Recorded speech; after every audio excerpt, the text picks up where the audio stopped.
So hello everyone, this is your Gaurav भैया। Guys, आज की वीडियो में मैं आपको ना जो आपका अनुच्छेद लेखन है इसको मैं आपको ना प्रॉपर तरीके से समझाने वाला हूं और मैं आपको ना सारी चीज बताऊंगा कि आपका प्रॉपर फॉर्मेट क्या होता है, कौन कौन सी ऐसी मिस्टेक होती है जो बहुत सारे बच्चे मतलब करते ही करते हैं और वो मिस्टेक आपको नहीं करनी है। किन किन चीजों का आपको ध्यान रखना है, सारी चीज मैं आपको इस वीडियो में बताने वाला हूं और सारी चीज मैं आपको प्रॉपर तरीके से समझाऊंगा। और वीडियो स्टार्ट करने से पहले मैं आपको एक और चीज बता देता हूं, इस चैनल के ऊपर पूरी व्याकरण में आपको ऑलरेडी पढ़ा चुका हूं। तो अगर आप में से कोई बच्चा ऐसा जिसको व्याकरण में कोई भी प्रॉब्लम आ रही है ना, तो आप हमारे चैनल पे जाके वो वाली वीडियो देख सकते हो। मैं आपको दिखा देता हूं। जो आपका अलंकार है, वाच्य हो गया, आपका पद परिचय हो गया, आपका रचना के आधार पर वाक्य भेद हो गए, पूरी व्याकरण में ऑलरेडी अपने चैनल पे अपलोड कर चुका हूं। तो अगर आप में से कोई बच्चा ऐसा जिसको व्याकरण में प्रॉब्लम है ना, तो आप जाके ये वीडियो देख सकते हो। इस वीडियो से मैं आपका जो राइटिंग सेक्शन वाली जो चीजें है ना, वो मैं आपको करवाने वाला हूं और सारी चीजों की प्रॉपर वीडियो आपको चैनल पर मिल जाएगी। तो चलो वीडियो को स्टार्ट करते हैं। तो मैं आपको ना अनुच्छेद लेखन के बारे में तो बताऊंगा ही बताऊंगा, साथ में मैं आपको ना पिछले साल का जो टॉपर बच्चा था ना, उसकी जो हिंदी की आंसर शीट है वो भी मैं आपको दिखाने वाला हूं, ताकि आपको समझ में आए कि जो टॉपर बच्चे होते हैं ना, वो अपने पेपर में अनुच्छेद लेखन किस तरीके से लिखते हैं, जिसकी वजह से उनके ना पूरे नंबर आते हैं, वो भी मैं आपको दिखाऊंगा। ठीक है, ताकि आपको ना और भी बेटर तरीके से समझ में आए। तो देखो, सबसे पहली जो मेन चीज होती है ना अनुच्छेद लेखन के अंदर, दैट इज योर फॉर्मेट। देखो, बहुत सारे बच्चे ये सोचते हैं कि मैं ना अनुच्छेद लेखन के अंदर ना बहुत ज्यादा लिख के आऊंगा ना तो मेरे अच्छे नंबर मिलेंगे, ऐसा नहीं होता। अनुच्छेद लेखन के अंदर जो आपकी सबसे सबसे मतलब ज्यादा इंपॉर्टेंट चीज होती है ना, दैट इज योर फॉर्मेट। अगर आपका फॉर्मेट सही है तो ये मान के चलो आपके आधे नंबर तो वहीं पे मिल गए। तो मोस्टली बच्चों के जो नंबर कटते हैं ना, वो या तो फॉर्मेट गलत होने की वजह से कटेंगे, या फिर बहुत सारे बच्चे ना मात्राओं में मिस्टेक कर देते हैं। तो आपको ना इन दो चीजों का ध्यान रखना है। अब मैं आपको ना फॉर्मेट समझाता हूं। तो देखो, सबसे पहले आपको क्या लिखनी है, सबसे पहले आपको अपनी जो हेडिंग है ना, वो आपको लिखनी है। ठीक है, इसके बाद आपका इंट्रो आएगा। एक चीज और बता दूं, हेडिंग के बाद आप यहां पे एक लाइन का गैप छोड़ोगे। Clear everyone? हेडिंग आपको लिखनी है, हेडिंग के बाद आपको एक लाइन का गैप छोड़ना है। इसके बाद आएगा आपका इंट्रो। इंट्रो बहुत इंपॉर्टेंट है। बहुत सारे बच्चे ये सोचते हैं कि हमें ना जो मेहनत करनी है ना, वो सिर्फ कंटेंट के अंदर करनी है, बट ऐसा नहीं है। क्योंकि जो आपका एग्जामिनर है, जो आपकी आंसर शीट चेक करता है ना, उसके पास इतना टाइम नहीं होता कि वो पूरा आपका अनुच्छेद मतलब बैठ के पढ़ेगा। इतना टाइम नहीं होता उसके पास। वो क्या करता है, वो आपकी हेडिंग देखेगा, वो आपका फॉर्मेट देखेगा, वो आपका इंट्रो की जो स्टार्टिंग है ना, वो देखेगा। अगर तुम्हारे अनुच्छेद लेखन की जो स्टार्टिंग है ना, अगर वो इंटरेस्टिंग है, तो ये मान के चलो आपके ना मतलब बहुत अच्छे नंबर आ जाएंगे। तो सबसे पहले आपको हेडिंग अच्छे से लिखनी है, एक लाइन का गैप डालना है, और जो आपका इंट्रो होगा वो आपका मतलब बहुत ज्यादा क्रिस्प होना चाहिए। मतलब ऐसा नहीं है कि आपका इंट्रो ना मतलब 4-5 लाइन तक आपका इंट्रो ही चल रहा है, ऐसा नहीं होता। आपका जो इंट्रो है ना, वो ये मान के चलो सिर्फ और सिर्फ आपका 2 से 3 लाइन के अंदर आपका इंट्रो खत्म हो जाना चाहिए। Clear everyone? तो आपका जो इंट्रो होगा वो आपका क्रिस्प होना चाहिए, टू द पॉइंट होना चाहिए, और थोड़े से ना ऐसे वर्ड यूज करने हैं जो आपके एंगेजिंग हो। समझ रहे हो? मतलब भारी भरकम वर्ड आपको यूज करने हैं। और मैं आपको ना एक और चीज बता देता हूं। देखो, अनुच्छेद लेखन के अंदर है ना, आपको पेपर के अंदर बहुत सारे हिंट मिलेंगे। तो उन हिंट में से आपको क्या करना है, एक हिंट आपको सिलेक्ट करके वो आपको इंट्रो के अंदर यूज करना है। तो हर बच्चे को अपने इंट्रो के अंदर जो पेपर में आपका हिंट गिवन है ना, उन 3 हिंट में से आपको एक हिंट सिलेक्ट करके आपको अपने इंट्रो के अंदर उसको यूज करना है। ये हो गया टॉपर का टिप। अब मैं आपको अगली चीज बताता हूं। देखो, इंट्रो आपको समझ में आ गया ना, 2 से 3 लाइन के अंदर आपको अपना इंट्रो खत्म कर देना है। इंट्रो जो आपका होगा वो आपका crisp, to the point, and साथ में राइटिंग पे फोकस मत करना, फीलिंग पे जाना। ठीक है, जो मैं आपको समझा रहा हूं उस पे फोकस करना। क्रिस्प होना चाहिए, टू द पॉइंट होना चाहिए, और साथ में आपको अपने इंट्रो के अंदर एक हिंट आपको यूज करना है। Clear everyone? ये समझ में आया कि आपको अपना इंट्रो कैसे लिखना है? ठीक है, इसके बाद आएगा आपका कंटेंट। अब बहुत सारे बच्चे गलती करते हैं, वो अपने ना पूरे अनुच्छेद लेखन के बीच में ना लाइनें छोड़ देंगे।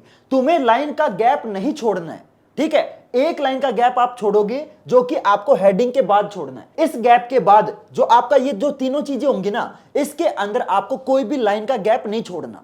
Clear everyone? ये बहुत इंपॉर्टेंट चीज है। बहुत सारे बच्चे ना खुला खुला लिख देंगे और ये सोचेंगे कि एग्जामिनर है ना अच्छे नंबर दे देगा, उससे तुम्हारा जो इंप्रेशन है वो बहुत ज्यादा नेगेटिव जाएगा। एग्जामिनर ये सोचेगा कि भाई इस बच्चे को तो फॉर्मेट ही नहीं पता कि भाई अनुच्छेद लेखन लिखते कैसे, इस बच्चे को तो ये नहीं पता। समझ रहे हो? तो आपको ना बीच में, चाहे वो आपका इंट्रो हो, कंटेंट हो, चाहे वो आपका कंक्लूजन हो, इन तीनों के बीच में आप एक भी लाइन का गैप नहीं छोड़ोगे।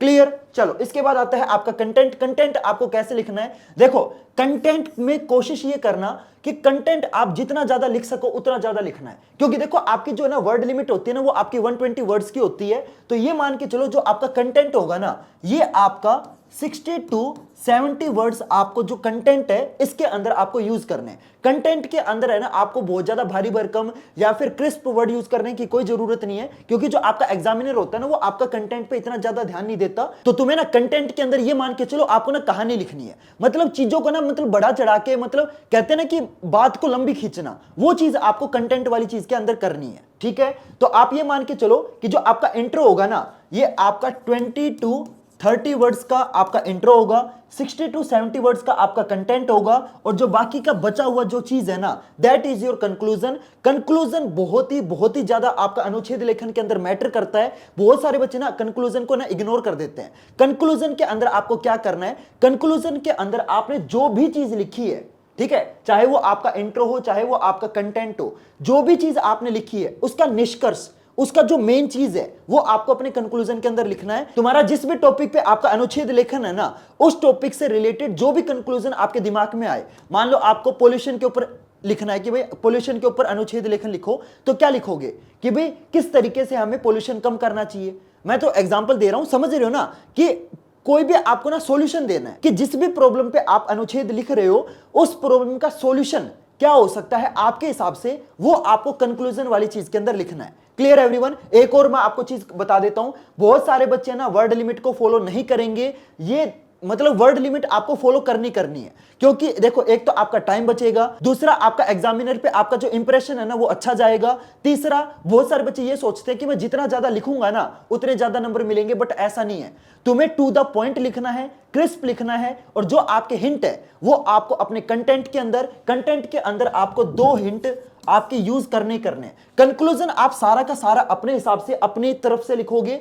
इंट्रो के अंदर आप 1 हिंट यूज करोगे, कंटेंट के अंदर आप 2 हिंट यूज करोगे, और कंक्लूजन आपको अपने हिसाब से सोच के आपको लिखना है कि भाई जिस भी प्रॉब्लम पे आप अनुच्छेद अपना लिख रहे हो उस प्रॉब्लम का सॉल्यूशन क्या हो सकता है आपके हिसाब से, वो आपको अपने कंक्लूजन के अंदर लिखना है। क्लियर एवरीवन, ये चीज समझ में आई। एक और चीज मैं आपको बता देता हूं, तुम अपने अनुच्छेद के अंदर है ना 2 चीजें अगर आप यूज करके आओगे तो उससे भी है ना आपका जो अनुच्छेद है वो बहुत मतलब बढ़िया दिखेगा। वो 2 चीजें क्या है, वो 2 चीजें हैं, एक तो है आपकी कहावतें।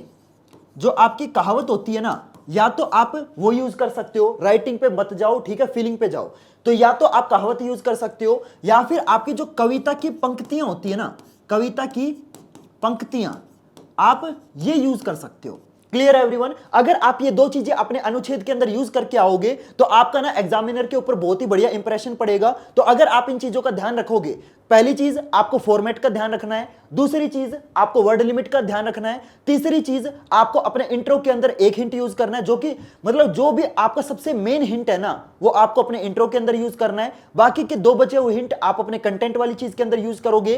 कंक्लूजन के अंदर आपको क्या करना है, कंक्लूजन के अंदर आपको उस प्रॉब्लम का जो सॉल्यूशन है वो आपको अपने हिसाब से बना के लिखना है। क्लियर एवरीवन, ये चीज समझ में आई। एक और चीज बता देता हूं, हेडिंग के बाद आपको 1 लाइन का गैप छोड़ना है, उसके बाद आप 1 भी लाइन का गैप नहीं छोड़ोगे। क्लियर, ये चीज समझ में आई। अब मैं आपको ना टॉपर बच्चों का जो आंसर शीट है वो मैं आपको दिखा देता हूं, ताकि ना आपको समझ में आए कि भाई जो टॉपर बच्चे होते हैं ना वो अपना अनुच्छेद लेखन किस तरीके से लिखते हैं। तो जैसे कि आप देख सकते हो ये टॉपर बच्चे की आंसर शीट है जिसमें बच्चे को पूरे के पूरे नंबर मिले हैं। तो यहां पे देखो, यहां पे टॉपिक जो आया था ना अनुच्छेद का, वो आया था बढ़ती नारी शक्ति, कि भाई जो लड़कियां हैं वो मतलब चीजों में कैसे आगे बढ़ रही हैं, चाहे वो स्पोर्ट्स हो, चाहे वो आपका जॉब हो, चाहे वो आपकी एजुकेशन हो, कुछ भी हो। तो जो आपकी नारी है यानी कि जो लड़कियां हैं ये आपके कैसे आगे बढ़ रही है, इस टॉपिक के ऊपर आपको अनुच्छेद लिखना है। अब देखो बच्चे ने क्या किया, यहां पे हेडिंग डाली, इसके बाद बच्चे ने कहीं पे भी ना आपका गैप नहीं छोड़ा। आप देख सकते हो कहीं पे भी आपका गैप नहीं छोड़ा, मतलब सारी चीजें प्रॉपर तरीके से लिखी है। एक और चीज मैं आपको बता देता हूं, जो भी आपके मेन कीवर्ड होते हैं ना, अगर आपको ऐसे लगे कि यार मैंने ना अनुच्छेद के अंदर ये वाली लाइन तो भाई साहब बहुत तगड़ी लिख दी, होता ना कई बार ऐसा होता ना कि भाई क्या गजब लाइन लिख दी, उस लाइन को आपको क्या करना है, अंडरलाइन करना है। इससे क्या होगा कि जो आपका एग्जामिनर है ना, जब आपका आंसर शीट चेक करेगा तो उसका जो फोकस है वो डायरेक्ट उसी लाइन पे जाएगा, और वो एग्जामिनर भी सोचेगा कि यार लड़के ने ना लाइन तो अच्छी लिखी है, और वहां पे आपको नंबर मिल जाएंगे। तो तुम्हें लगता है एग्जामिनर ये पूरा पढ़ेगा? एग्जामिनर के पास इतना टाइम नहीं है कि वो पूरा पढ़ेगा, समझ रहे हो। वो क्या करेगा, वो सिर्फ फॉर्मेट देखेगा, हेडिंग देखेगा, स्टार्टिंग देखेगा, एंडिंग देखेगा, और 2 टिक मार के नंबर दे देगा। समझ रहे हो मेरी बात? तो तुम्हें किन चीजों पे फोकस करना है? फॉर्मेट पे आपको फोकस करना है, मात्रा की मिस्टेक मत होने देना। तीसरा, कहीं पे भी बीच में लाइन मत छोड़ना। एक और चीज बता देता हूं, वर्ड लिमिट का आपको प्रॉपर तरीके से फॉलो करना है। तुम देख सकते हो इस बच्चे ने ना एक ही पेज के ऊपर अपना जो पूरा अनुच्छेद लेखन है वो खत्म कर दिया, इसने अगले पेज पे कंटिन्यू करा ही नहीं, अगले पेज पे इसने जो पत्र है वो अपना कंटिन्यू कर दिया।